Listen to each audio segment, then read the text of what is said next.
What's up, everyone, and welcome into the Buffalo Sports Collective. It is Thursday, December 12th, 2024. As always, I am PK alongside my co-host Phil, episode 317.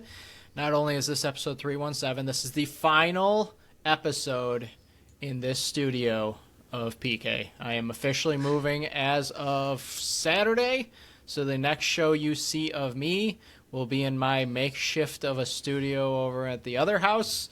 Majority of the flooring is done, but because we're doing the big move on Saturday, it's being used as a temporary storage facility. So there's just stuff everywhere.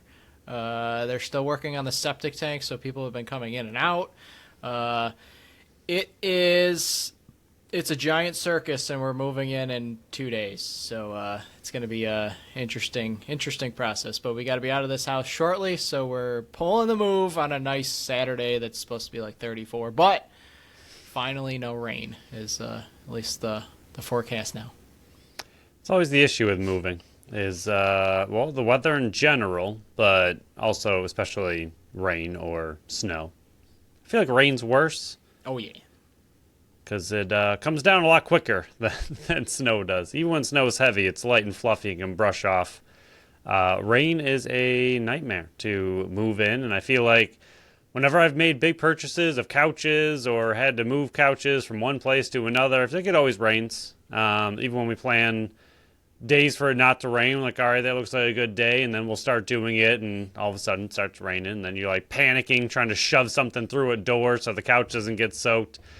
Those are good times. I wish you the best of luck, and can't wait to see what the new makeshift studio room looks like. That won't be ready.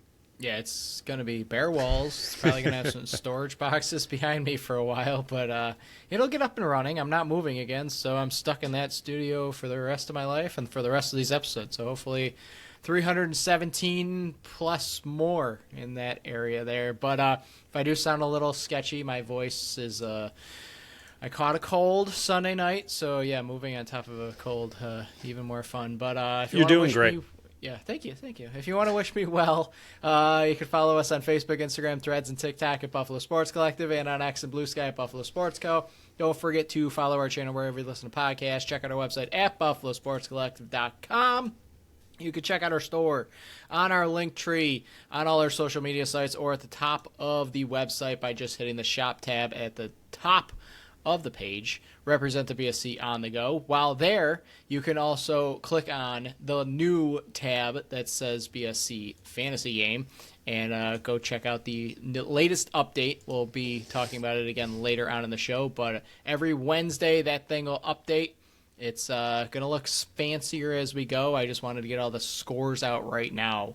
So that's the updated score as of Game 1. You can just click the tab there and track along with us all 18 games of the regular season and look for the time breakdowns in the description of the show. Normally, we got a Bills game to react to.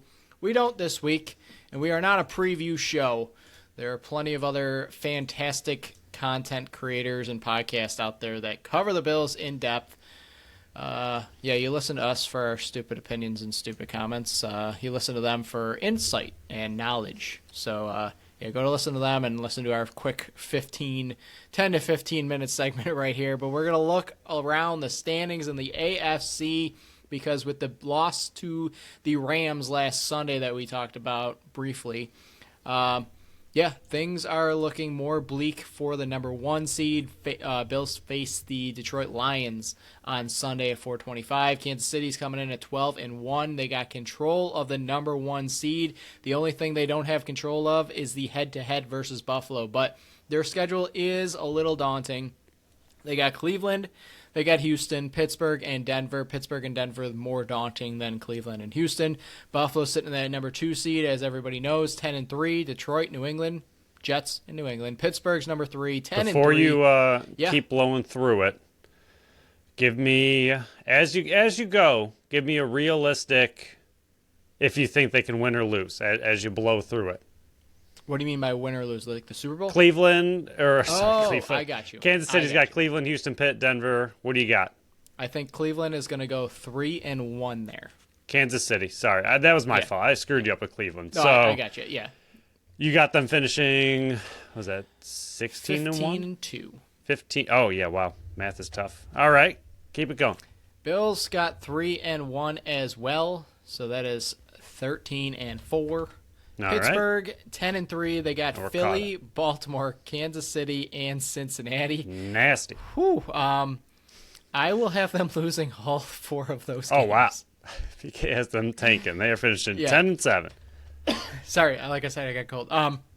Yeah, that I as much as I am impressed and a little shocked at what Pittsburgh's sitting at right now at 10 and 3, I was against the Russell Wilson change, and that ends up being dumb, or to Russell Wilson, I should say, from Justin Fields. I'm not a big Mike Tomlin fan. I have a bet with my brother that he'll never win another Super Bowl, and if he does, I owe my brother $1,000. If he doesn't, my brother owes me $1. That's how much I don't believe Mike Tomlin is a good Super Bowl winning head coach. I think he just makes boneheaded decisions and punts and stupid things. But yeah, I got him losing all 4 of those games. I wouldn't be shocked about that. Houston 8 and 5, sitting in the 4 seed. Miami, Kansas City, Baltimore, and Tennessee. Whew. Well, I already got Kansas City beating them, so we'll give them 2 and 2. 2 and 2. All right, so 10 and 7 as well. Baltimore's 8 and 5, sitting in that first wild card spot. They got the Giants, Pittsburgh, Houston, and Cleveland. I will give them a 4-0 record. Yeah, that's fair. I'll say they could probably, if They they could pull themselves together, they can sweep that. 12 and 5? Chargers right now sitting in the 6th seed, 8 and 5. Tampa Bay, Denver, New England, and Las Vegas, 3 and 1. Give them a 3 and 1 record. All only right. losing to Denver. You got So it. I'll remember to do that. Denver 8 and 5 here. They got Indy, Chargers, Cincinnati, and Kansas City. 2-2. I think they'll beat Denver, or I'm sorry, I think they'll beat Indy, and I think they'll beat the Bengals. All right. And Do we with care that, about I believe the wild card would be non-existent. We got Indy at 6 and 7, Miami at 6 and 7, and Cincinnati at 5 and 8. They need to pretty much win out and get a little help if my predictions stand up here. But yeah, Indy's got Denver. They could pretty much be almost, I guess they pretty much could be eliminated this week. Miami, same situation, 6 and 7. Cincinnati, they pretty much need to win out and get a ton of help. So Baltimore, LA, Denver, all win and pretty much lock up is all but certain. So the AFC could have their 7 teams by the end of this weekend.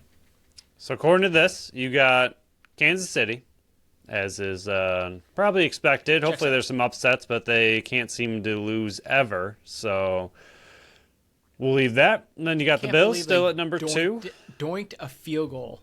Like, there's It's some getting magic comical. powers It's just going on. yeah, it is getting comical. My one buddy who is a Kansas City fan, he basically said like at this point it's just a joke that like he probably aimed for the upright just to hit it and really upset everybody.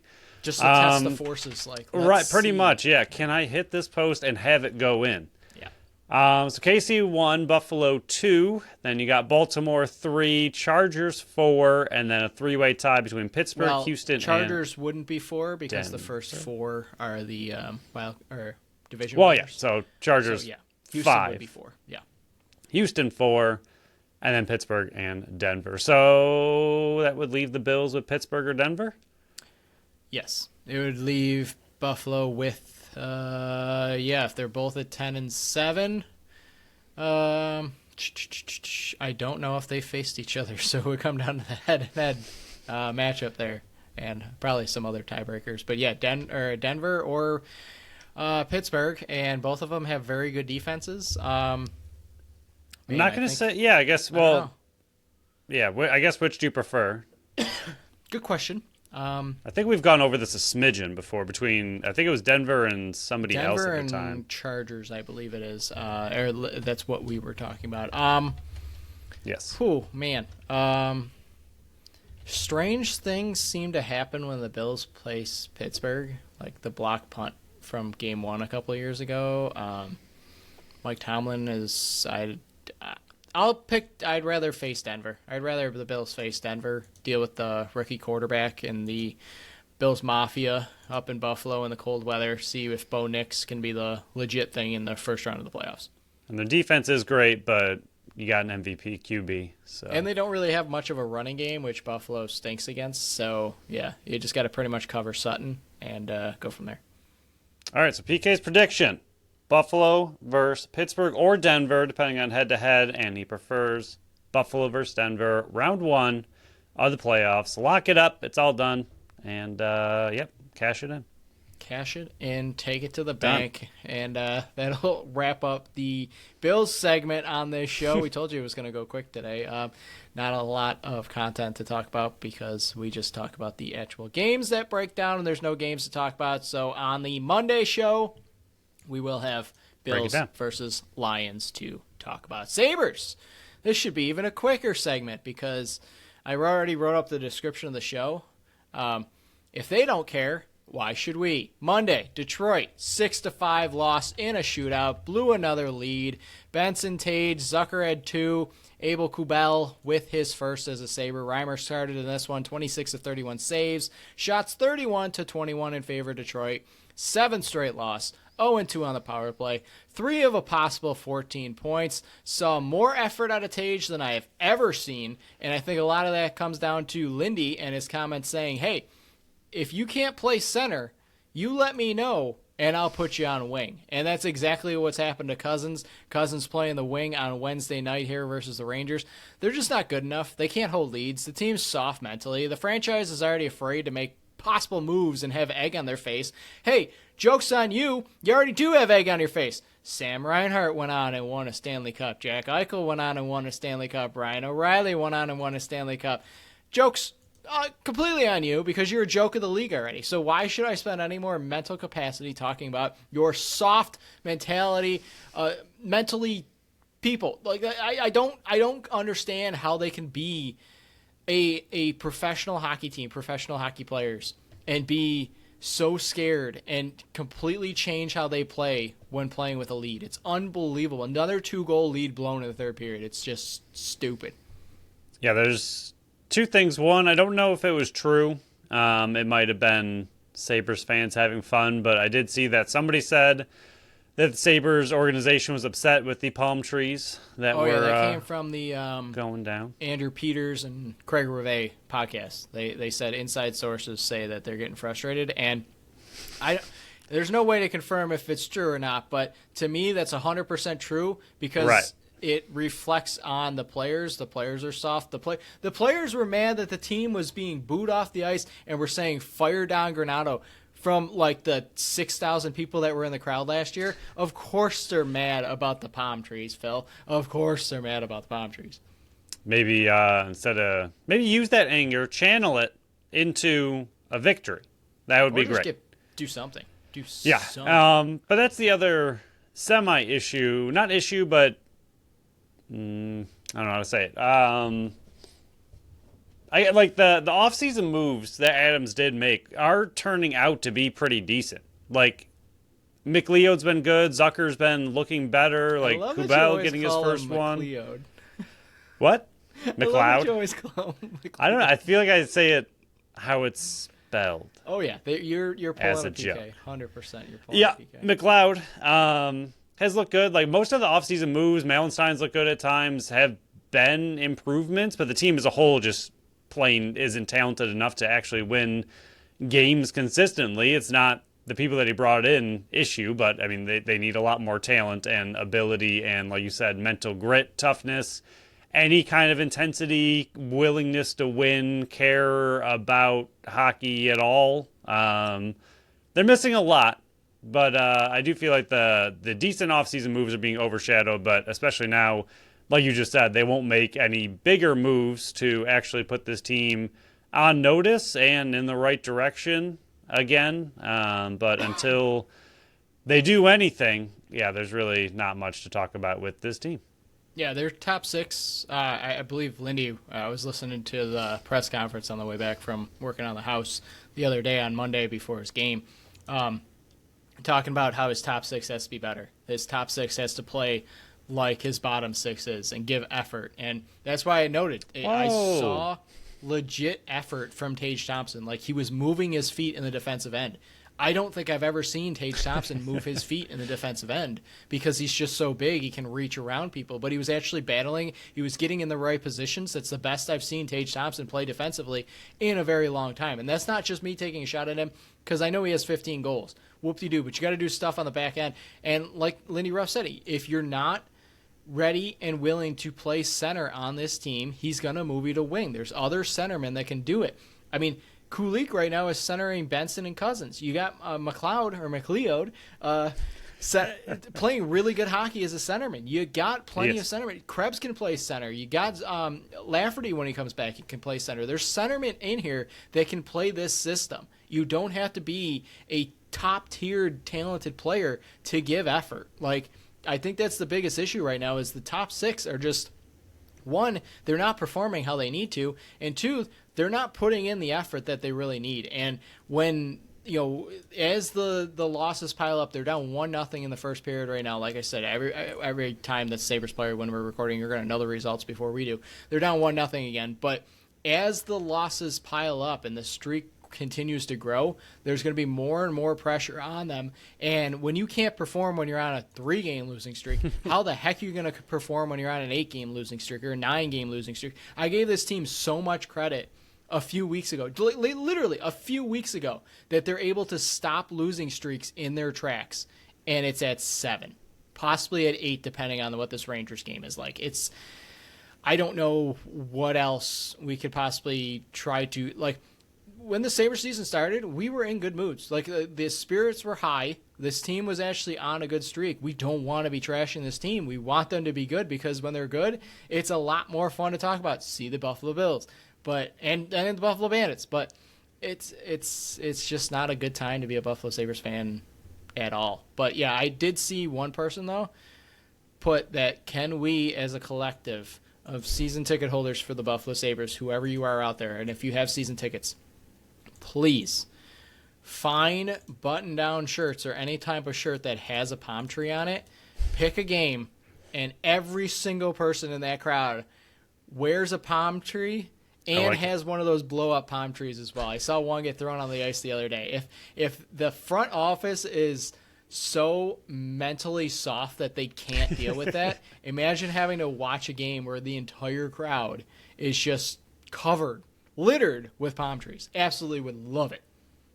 Yeah, the only two things I have to piggyback off. The one, as we saw the other night with Byram, it seems like even, again, everybody I just mentioned that got brought in, the players that haven't been here for a long time seem to give a lot more effort than the players that have been here for a long time. And it just frustrates. Even Benson, as an example, like, he hasn't been here very long because he's, in his sophomore season, he's out there flying around doing the best he can, sprinting nonstop, always has hustle, and he hasn't been here for very long. So, like, even though he's not necessarily new, he kind of is to the organization other than 1 year that was up and down.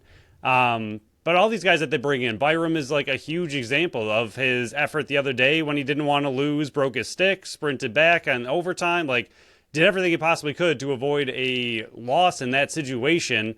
You see the frustration. You saw what happened when he came over and he was like, yeah, the practices here are a joke. And this team, like, everyone was mind blown that the guy's sprinting the entire shift up and down. Like, whoa, is he playing hockey? That's crazy. Like, it's just, everybody who gets brought in seems so much more into it than the people that have been here for so long. And one last thing, the Sabres Bandits crossover night, I thought, I wasn't there, but it sounded like it went really, really well. I know a lot of Bandits fans obviously went, but more importantly, I think it was a really good idea for the Bandits as well, because Sabres fans who are dying for any kind of actual entertainment to go watch, they can see the fans there, they can see a few of the different things. I know they had the bagpipes on the ice, so they just did a few things to kind of promote the Bandits, which as an organization is nice for the Bandits as well. It's not just a Sabres having the Bandits night, it's also possibly getting future Bandits fans into the building as well for starving Sabres fans to watch literally anything. So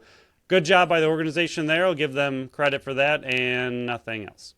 Yeah, come on over. There's open seats everywhere. I mean, I don't think there's open seats, very many open seats for the season opener, if any. But yeah, come on over. Come on over. We will have fans, and get that place rocking. Because if you miss the heydays of the Buffalo Sabres, like the 05, 06, 06, 07, when that arena was rocking, come to a Bandits game when the pressure's there. It's just as loud, if not possibly louder, because that finals game where, I'll say it again, when Max Adler scored that goal off that faceoff in that finals, I've never heard that building any louder. Yes, I wasn't there for the Sabres playoff runs, but, man, that thing was going to come down. But, Phil, let's dive into the Bandits here. I know you have one quick segment that we wanted to bring up, then we'll get into the Bandits fantasy game update before we go into our sponsor read, but you noticed this and you want to give a rightful shout out on the show.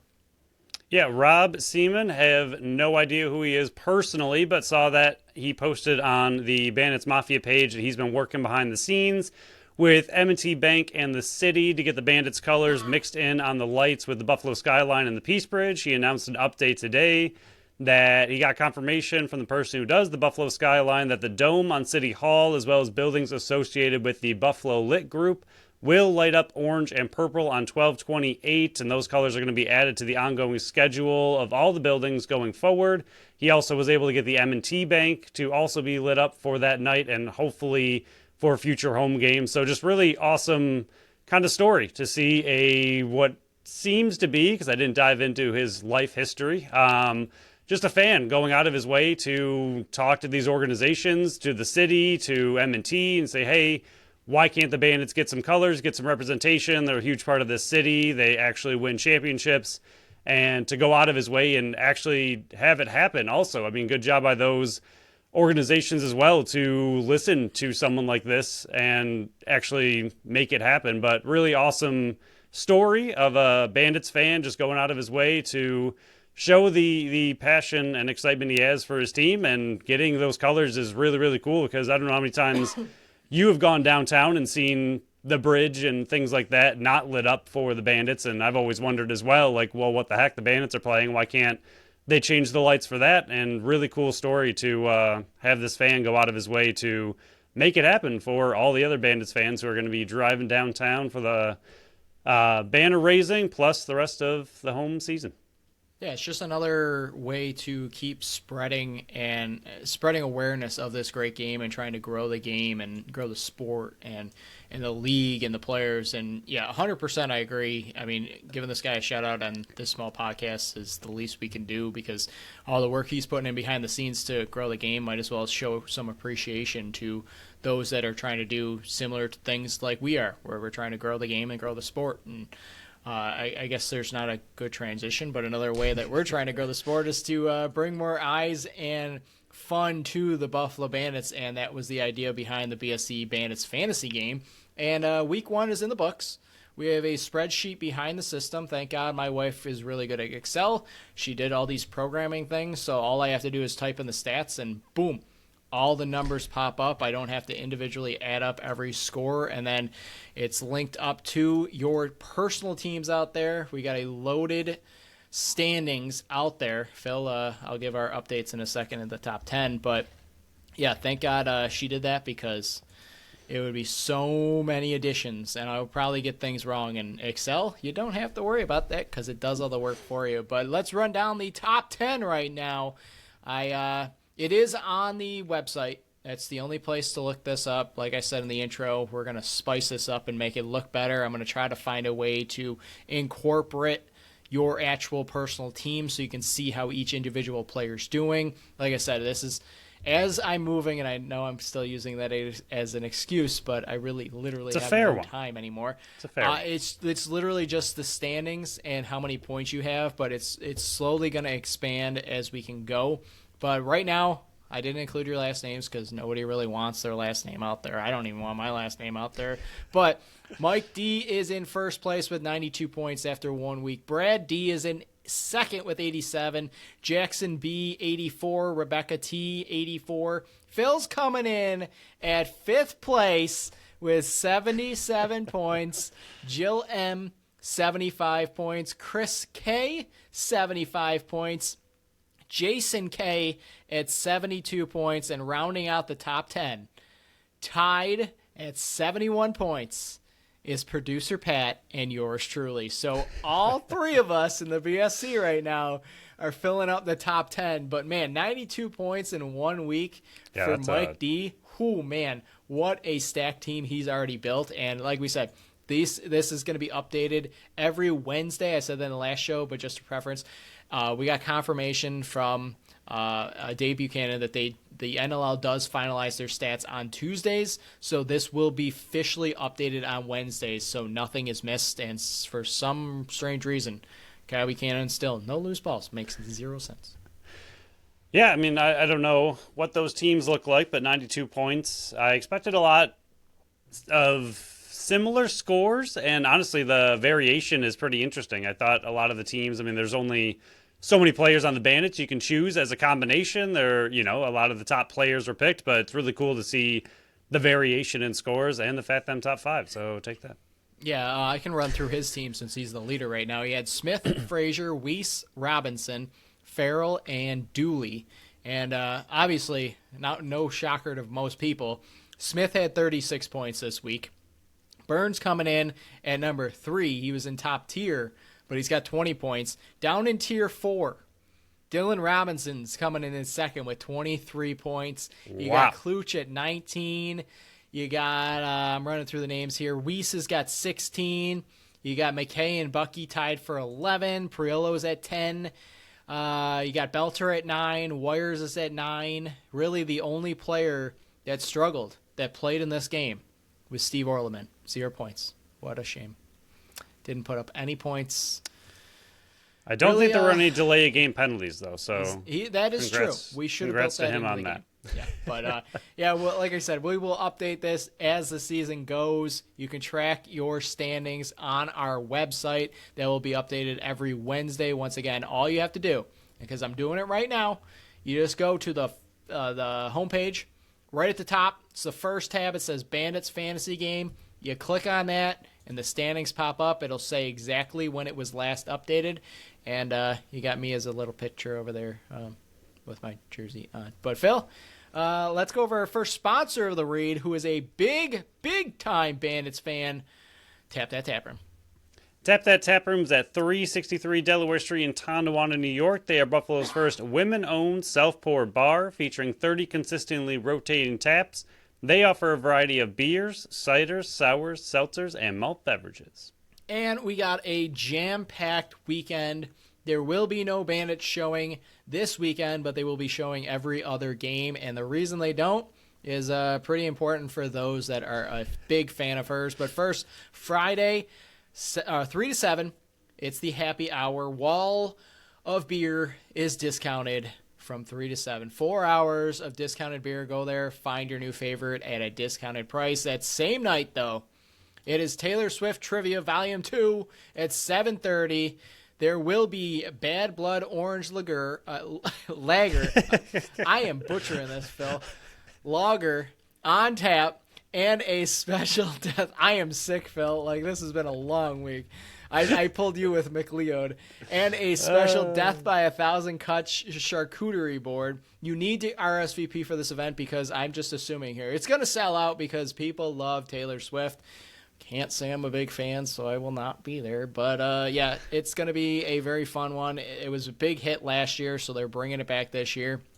Make sure you're there on Friday night because even if the Bandits are playing, maybe you can have it on your phone on the side, or you can always rewatch it on NLL Plus. Not a sponsor, but there you go. Saturday, 12/14 is Paint Night with Mary at 4 p.m. It is the holiday season, so they're painting bah humbugs. All supplies are included that night. And then Sunday, it's the Bills Watch Party, Sound On, halftime jersey giveaway. Josh Allen was given away 2 weeks ago, I think it was, so legit jerseys they're giving out. And the player of the game will be announced before that. If you wear that player's jersey, you'll get a free gift on entry into Tap That Tap Room. Kicks off at 4:25. So if you find out, or if you need to find out any other posted event, check out their Facebook page. And to find out what's on tap and what's on deck, check out tapthattaproom.com. Big game on Friday night, Phil, and that is why this episode's coming out on Thursday. Like we said, every Friday Bandits game, which there's only a couple more, We will be coming out on Thursday with our new episode, so you have a full 24-plus hours to listen to us. Bandits 1-0, Ottawa 1-0. Bandits are 2-2 versus the New York Riptide / Ottawa Black Bears the last 3 years. In 21-22, they lost 15-12. 2 years ago, in 2022-23, they won 16-10 and 11-10. And then last year, they lost 15-13. Week 1, Ottawa defeated and just embarrassed the Rock. And I know the Rock were embarrassed again last weekend, but we already went over that. 11-5, 6 goals in the third quarter. O'Connor 2-1 and 3 on 9 shots. Jones, who's having an unbelievable sophomore year, and he's only played in 1 game, but I really liked his summer ball as well. 1 assist, 8 loose balls, 1 block shot, and 2 caused turnovers. Jacob Dunbar. Oh, yeah, my man. 3-3-6, 8 shots on net, 9 loose balls. Clark, 1-2-3. Matisse, 1-2-3. Teat was just a putrid 1-4-5. Sundown, 1 assist. Kiernan, 3-2-5. And Higgins in net was unbelievable. 37 of 42 saves. Just to do a quick rundown on that, they were electric. And I think there's going to be an even bigger showing in Ottawa in this week because a lot of people have already talked about this. There's no better way to grow a fan base that's brand new to a city or brought back to a city after 21 years than winning. And if you just destroyed the Toronto Rock, you made a name for yourself, you have one of the best players in the entire league in Jeff Teat. Now the 2-time defending champions are coming in. If you can have a legit great game Friday night, those fans are going to start coming out in waves, and Ottawa is going to be a successful city to have the NLL in. Are you telling me that the NLL is going to throw the game? I'm not saying they're not.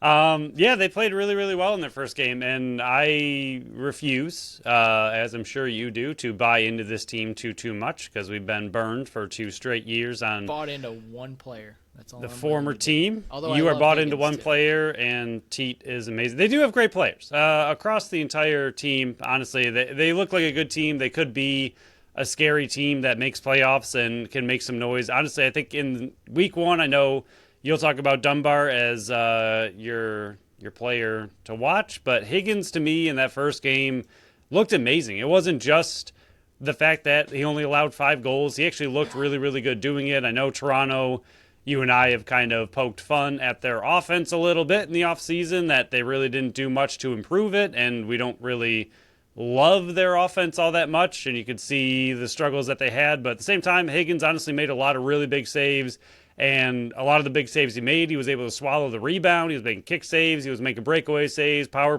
penalty kill saves. Like, Higgins looked really good in this game, and it wasn't just he played well. It wasn't just the defense played really well. Shots were going to the outside. He actually looked like a really good goalie. So I do think it is going to be tough on the Bandits. I had, of the 5 goals he allowed, 0 were in close, 4 from the mid-range, and 1 from outside. And that outside one was at the very end of the 4th, kind of a throwaway goal. It was a good skip shot, but it really didn't mean much at that point in the game. So for the most part, Higgins really just allowed a few mid-range shots. I know the Bandits' offense, in my opinion, is a little bit more lethal than Toronto's, but Higgins to me was the story of that game 1 and could be the story of this game as well. So we'll go over the players like we do every preview show. We'll go over the righties first and then follow it up by the lefties, and we'll talk about the forward group as a whole. Jacob Dunbar, number 25, former 13th overall pick in 2023. I wrote a good amount about him in my power rankings. I made bold predictions about him. I talked about it in the offseason, and I'm going to keep tooting my horn until my horn breaks, because we know it will. We know it will, but right now I'm looking real good with my prediction. Last year with San Diego, 7 games played, 8, 12, and 20, 17 loose balls. Connor Kiernan was the number 2 man on this team until Jacob Dunbar comes in. Number 92, he's always a consistent threat on the right side. And Kyle Matisse, former transition player, full-time forward right now, number 46. And then the lefties, Tager Clark coming over from Philly last year, I believe it was. 23rd overall pick. last year in 5 games with New York, 6-5-11. Nathan Grennan comes over from Albany last year. He was that pest. He was that little bug that got underneath the Bandits' skin. It will be interesting because he was a healthy scratch in Game 1. Will they activate him for Game 2?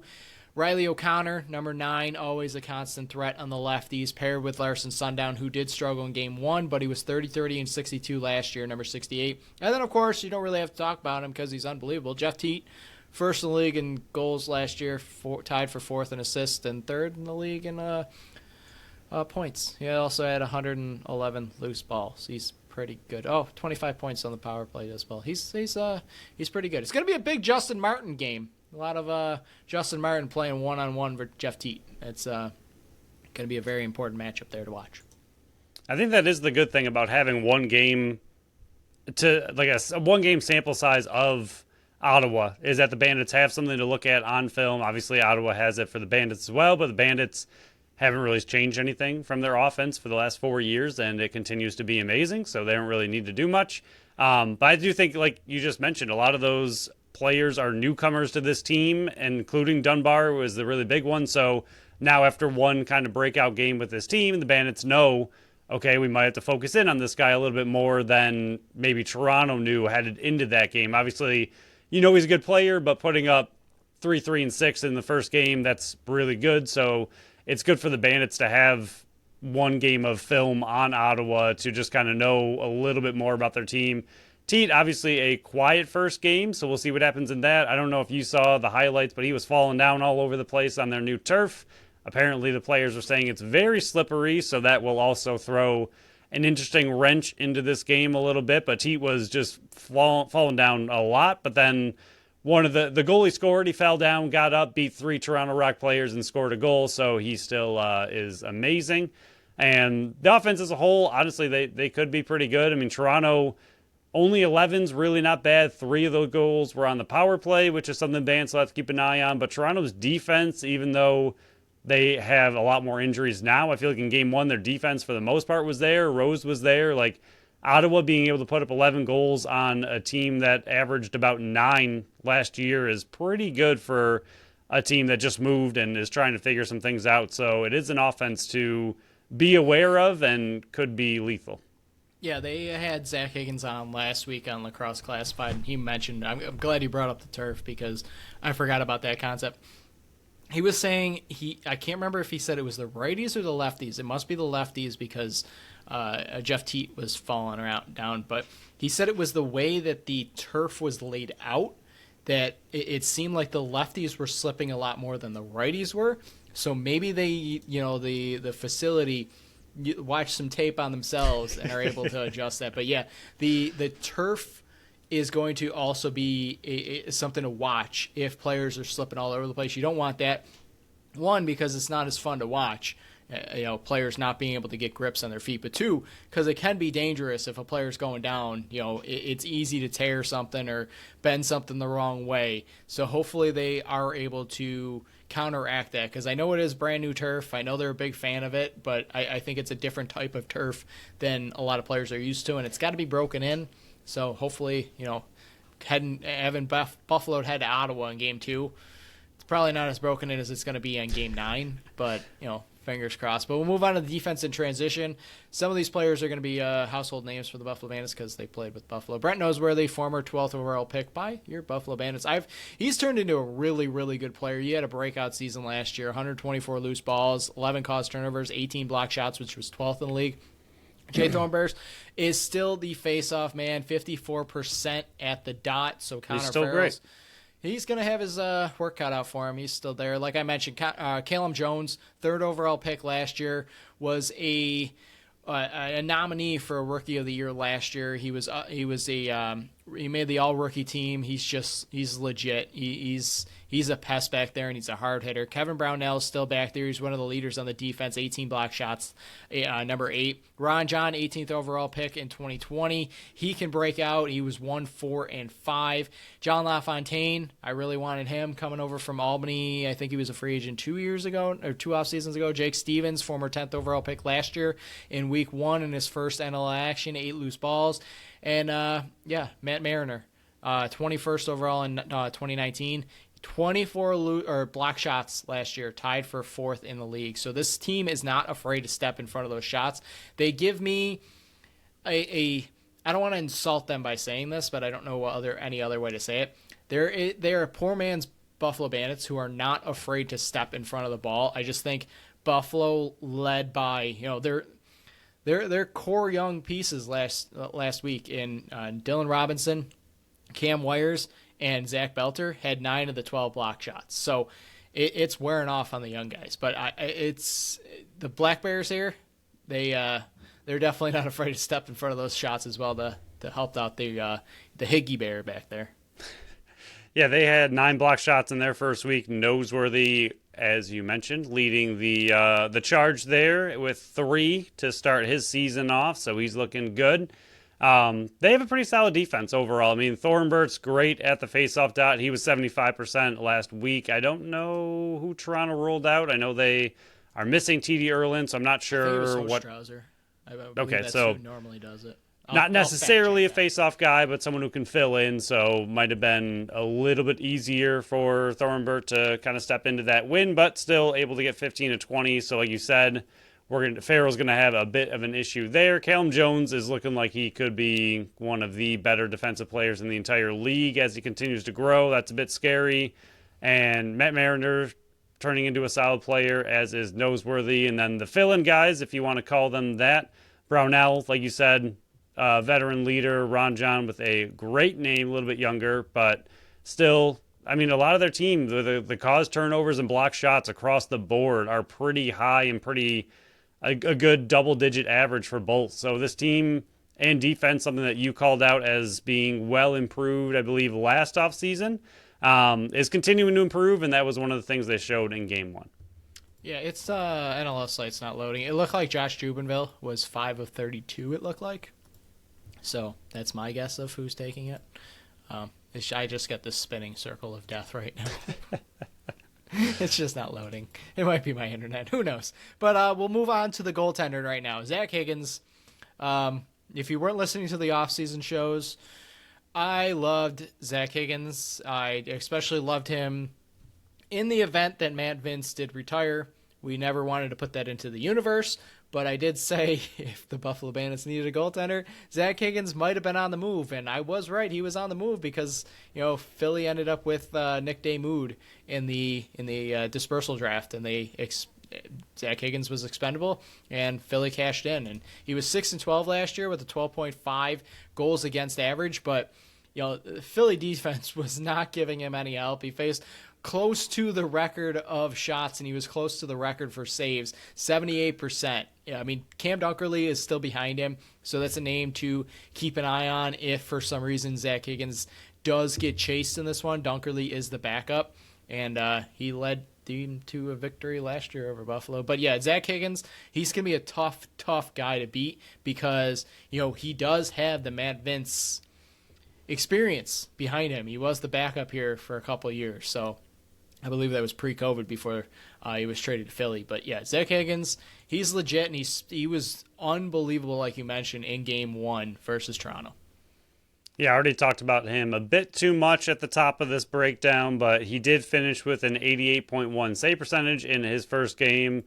Vince did perform slightly better at 88.5. It's not really a big deal or anything, but both goalies should be really good. It should be another really good battle. I think, obviously, with Hutchcraft, and I thought Hutchcraft played pretty good against the Bandits, but this will be their first better goaltender challenge for the offense. I think it's good. Again, another situation where it's kind of good that the Bandits have one game under their belt for their offense. It really looked like the offense started to click a bit in the fourth quarter for the Bandits, outscoring Rochester, I believe, 8-1 in the fourth. So it was a really, really big fourth for them, and I think it's good to get them kind of rolling toward the end there. So hopefully what they did in the fourth can kind of carry over and continue into this game. The biggest thing they're going to need in this game is the power play. It's got to get going, especially if the goalie and Higgins is looking really, really good. You have to cash in on the opportunities that you have. So hopefully the power play, I don't expect them to really struggle throughout the whole year by any means, but they struggled in Game 1. Hopefully they can turn that around in this game. And the Black Bears went 3 of 5 in their chances against Toronto. So On the flip side, where the penalty kill did really well against Rochester, they're also going to have to keep that up. It might be a game that comes down to special teams and who is capitalizing on their power play opportunities more successfully. It finally loaded. Josh Jubenville is 5 for 34. Zach Kearney is 2 for 7, and Chris Wire is 1 for 2. So yeah, in that game specifically, Jubenville was 4 of 18. Yeah, so, Farrell, good luck versus Thornburg. It's going to be an interesting one. But You Phil, got this. You kind of mentioned it, and I was kind of teasing it a bit. Last week, we had you had 13-12 victory. I had 13-10 victory, and it was 15-7. We were not close. We have not been close in week 1. Last year, you had them 15-9 victory. I had 14-8, and it was 17-13. We have not been close in week 1, but week 2's, we've been a lot closer. Last year, you had 13-11 victory. I had 12-11 victory, and it was 12-9 victory versus San Diego home opener when they raised the banner. This one is game 2 in Ottawa.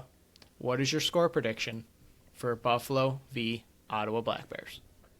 I'm going to give it a 12-10 victory. I think both teams are still going to be pretty close. In Ottawa, I think just the hype of the game might favor them a smidge with their crowd and everything. And I do think the Bandits are going to run into a bit of an oddly better team because I really thought Rochester would have been better than they showed up for. But I think, again, Higgins could make a big difference. And this offense, I mean, that's actually the tough part is the defense. Yeah,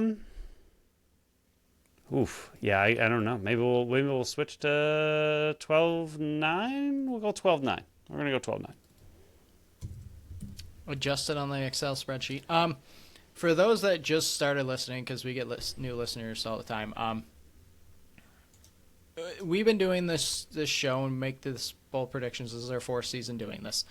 We don't talk about what our bold predictions are before the start of the show. We really don't talk about anything we're going to be talking about on the show. It's in the docket. We'll add our own notes to it so we know going in. And everything you're hearing when we talk about it is pretty much exactly we're talking for the first time about these topics. One other time we have predicted the exact same score. And it was week 18 last year. We both had them winning 15-8 versus Las Vegas, and it was 14-5. So wild you had guess, by the 12 way, to as 10. well. And I was like, oh man, that means we predicted the same score. But then you changed it to 12-9. I'm sticking with my 12-10 victory. Great minds think alike. 12-10, 12-9. As long as they get the victory, doesn't really matter. But I'm still the only one that's ever gotten scores exactly correct, and I've done it twice. I'm gonna let it go. I'm gonna let it go and go on to everybody's favorite time of the preview show. It's a little bit longer this week because nothing really got accomplished last week except for the 3 of 8 things that I mentioned. But for those that you don't know, what I'm talking about is the fastest milestone minute in all the land. I am the Energizer Bunny of the milestones. This one might be a little bit more difficult because I do have a cough. I'm going to clear out my throat before I do this. But all these possible milestones can be found on X and Blue Sky at Buffalo Sports Co. We post them to the lead up of every game. So if you miss one as I fly through these and you don't want to listen back for whatever reason, you can check them out there. Phil, let me clear my throat. I'm about to nail this one even better than week 1. In week 1, I was pretty stinking good, wasn't I? You were perfect, I believe. So the pressure is on, and that cough is not helping. And away we go. Josh Byrne is 8 points away from 500 for his career. He averages 5.47 a game. Dane Smith is 5 points away from 1,100 for his career. He averages 6.08 a game. Kyle Buchanan is still 6 loose balls away from 1,000 for his career. He averages 5.49 a game. Chris Cloutier is 5 loose balls away from 300 for his career. He averages 4.16 a game. If Paul Dawson plays on Friday, he will tie Josh Sanderson for 8th place in games played in NLL history. Steve Perillo is still 2 cause turnovers away from tying Brody Merrill for 3rd place in NLL history. He averages 1.18 a game. Josh Byrne is 4 goals away from tying Micah Kersey for 4th place in Buffalo Bandits history. He averages 2.56 a game. Chase Frazier is still three goals away from tying Darius Kilgore for 7th place in Buffalo Bandits history. He averages 1.71 a game. Chris Cloutier is 3 points away from tying Sean Williams for 10th place in Buffalo Bandits history. He averages 3.51 a game for his Buffalo Bandits career. And the final one, Ian McKay, is just 2 loose balls away from tying Micah Kersey for 10th place in Buffalo Bandits history. He averages 6.88 a game. I struggled a little bit, but I'm banking it being on my cough. I'll be better next week. I apologize for my stumbles. Poor Micah Kersey. He's getting passed in a few of these lists here by a couple. I would say by a couple of different players and a couple of different stats. He's slowly slipping. I think he needs to come. Him, Sean Williams, and Darius Kilgore are the 3 main ones that get just passed all the time. Again, for a wide variety of stats. They're just all over the place, which is good for them that they were all over the place, but they're also getting passed all over the place. Kyle Buchanan, 0 loose balls in game 1. He's got to come back with, I think, at least 20 to 30 in this game, because that seems a little bit more accurate of what we are used to seeing from him. Yeah, I mean, some major milestones. Josh Byrne, 500 points. Dane Smith, 1,100 points. Kyle Buchanan, 1,000 loose balls. It's a lot of monster milestones that can be accomplished on Friday night in Ottawa. Sorry, still coughing. Final one here as we wrap up this Thursday show. Remember, Thursdays for every Bandits Friday game. NLL Outlook. We got some records, so we might actually be able to pick and choose who we're, want, or if you're a Bandits fan, who you want to win and lose. It's still very early, so there's a lot of work to do. But the 1-1 Rochester Nighthawks traveled to the 0-1 Vancouver Warriors Friday night at 10 p.m. Follow that up, it's 10:30 on Friday. The 2-0 Colorado Mammoth, pat myself on the back because I said their offense was going to be legit, and the second half at least they have been.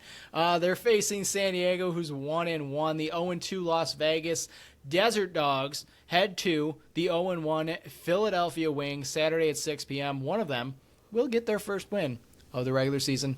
Guarantee it. 1-0 Calgary heads to 1-1 Albany Saturday, 7 p.m. Calgary fresh off their monster overtime victory in Halifax. The 0-2 Toronto Rock try to avoid the 0-3 start as they're very, very injured versus the 1-0 Georgia Swarm coming off their own overtime victory versus San Diego Saturday, 7:30, and the 0-1 Halifax Thunderbirds, who are heading to Saskatchewan, who are fresh off their own victory in overtime Saturday at 8 p.m. So a lot of condensed games here. It's not as spaced out as it was week 1. I wish the NLL would get higher priority in the arenas and able to change the times a bit more for me, because busy weekend, for me especially, to be able to watch all of these games. Not really happy about the spacing.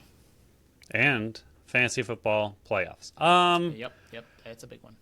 Yeah, quickly running down these games. Rochester, Vancouver, I have no idea, honestly. I think we want Vancouver in that one. No Hartley once again. Yeah, so that one's interesting. Colorado, San Diego, honestly, just probably the best game on this slate. That should be a really interesting one. It'll kind of show what both teams are. San Diego's looked pretty good in their first 2 games so far, even though they just lost. Colorado's looked great in their first 2 games, but against easier competition, so we'll see what Colorado really is. Vegas and Philly, like you said, someone's getting a first win. Don't really care about either of those teams. Calgary, Albany. Albany should take that, but I guess it'll really show what Calgary's offense looks like, which was amazing against a weaker team. Toronto, Georgia. I think we want Toronto in that one, assuming that their injuries keep them at the bottom for the time being. I'd like to see Georgia get a loss, and then Halifax and the Rush will give it to Halifax because the Rush look legit, and we don't want them winning too many games. Yeah, Rochester, like I mentioned, no Hartley for a 3rd straight game. That injury from stretching must be pretty serious. I'm trying not to laugh at it because I'm hoping that it's just not I'm hoping that it really was him stretching that he got hurt with. I'm really hoping it's not anything more serious, because the NLL is so much more fun when he plays. But Vancouver's got a filthy defense if they can ever get their offense going. It's a pretty embarrassing loss in week 1 when they scored 1 goal after being up 6-1 versus Colorado. Like you said, Colorado versus San Diego, It's really going to be a litmus test against both of them. Can Colorado get to 3-0 and kind of rebound from where they were last year versus a very talented San Diego team, which, my power rankings will officially be, they're out on the website right now, but they're officially going to be out and posted on Friday because we flip-flopped those two. I probably still have them too high according to everybody else. Las Vegas versus Philly. Philly cutting Callum Crawford after game 1 because they want to go with the players that are currently in-house. He was too good. He was too good. I mean, he didn't wash up. You know who could use Callum Crawford's services? Don't say it. Toronto. They Nope. lost a righty forward. No, that's all right. They don't need him. They don't. Toronto trying to avoid that 0-3 start. If they go 0-3, their chances of making the playoffs, even if they come back healthy, drastically drop. So I don't know if you're actually rooting for Georgia to push them further back so you don't even have to worry about them in the playoffs. But why would you worry about them? Buffalo has their hand all the time. Calgary, I picked Halifax in game 1, but it was 18-17, Phil. What's Calgary really going to be made of? Tyler Pace does come back. He just signed a 1-year deal. Will he be active in the first game, or will they try to work him back into the system?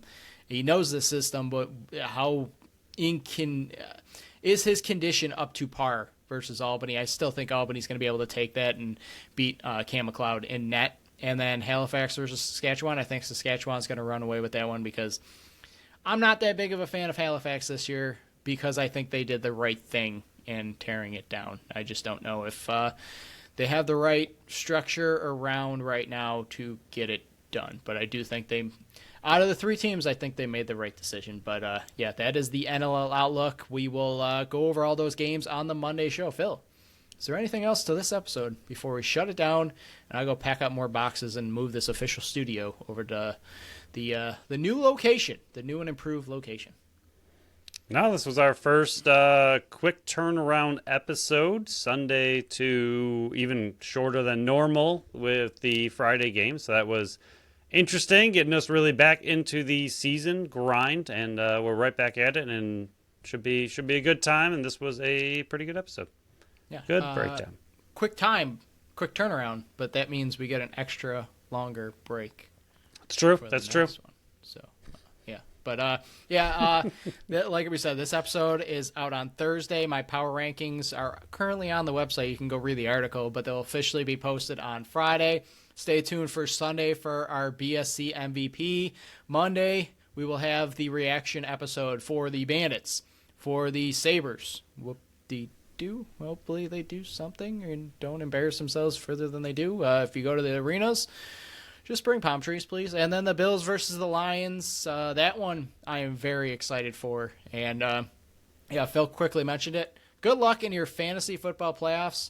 I beat Phil in Week 14. I stopped him from getting the number 2 seed, and he fell all the way down to the 6th seed. But like we said, no matter what the outcome was, it meant we weren't facing each other until the last week in the fantasy playoffs, which is the finals. And last time we did that, what happened, Phil? What happened? Put in a backup running back who was supposed to be great, and he wasn't. And I walked out victorious. But thank you all for listening to this episode of the Buffalo Sports Collective. Follow us on Facebook, Instagram, Threads, and TikTok at Buffalo Sports Collective, and on X and Blue Sky at Buffalo Sports Co. Visit our website at buffalosportscollective.com.